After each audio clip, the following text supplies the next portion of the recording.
Let's be honest. Not many people are experts in the language of complexity and systems, right? Well, don't worry. I'll start with some basics now to help you get familiar with this new language. So, you might be wondering, what is a system? What does system thinking mean? And how is it relevant to my work? Let's start with an old expression. Give a man a fish and he will eat for a day. Teach a man to fish and he will eat for a lifetime. Sounds good, but are you sure that simply teaching someone to fish will ensure they eat for a lifetime? What if the stock of the fish declines due to climate change? Or what if the water is polluted because of the urban expansion upstream? Or perhaps landowners control the riverbanks, limiting access to fishing? A systems thinking approach forces you to challenge the logic behind the teach a man to fish statement. Systems thinking helps you uncover factors that influence your programs that are not always immediately obvious. Things like national environment policies, local governance, land tenure, community voice, and gender. But how often do you really think about the whole system and try to understand the influencing factors across your program?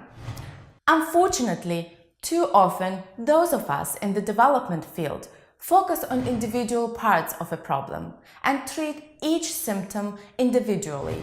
Sounds familiar? But most development challenges can't be solved through a single, isolated intervention designed to treat the symptoms of a particular problem. Instead, you need to understand how the issues you work on are part of a larger system that includes many actors. You also need to understand how all those actors are related to one another. And you will learn how to do just that through this course. Okay, but you might still be wondering, what is a system? Well, a system is a group of people, organizations, or institutions, which I generally call actors.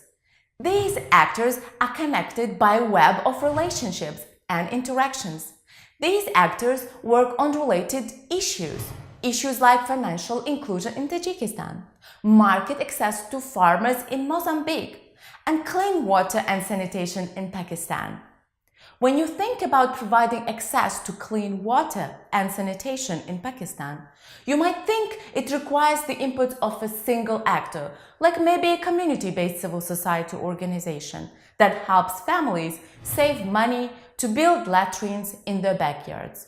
But when you examine closer, it becomes clear that to provide access to clean water and sanitation, you need to involve the government, the water and sanitation department that requires the building of latrines, connected with NGOs in the areas that are providing education on the proper use and care of latrines.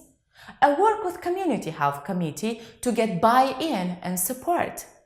Do you see how this single issue requires the contributions of the numerous actors working across multiple sectors?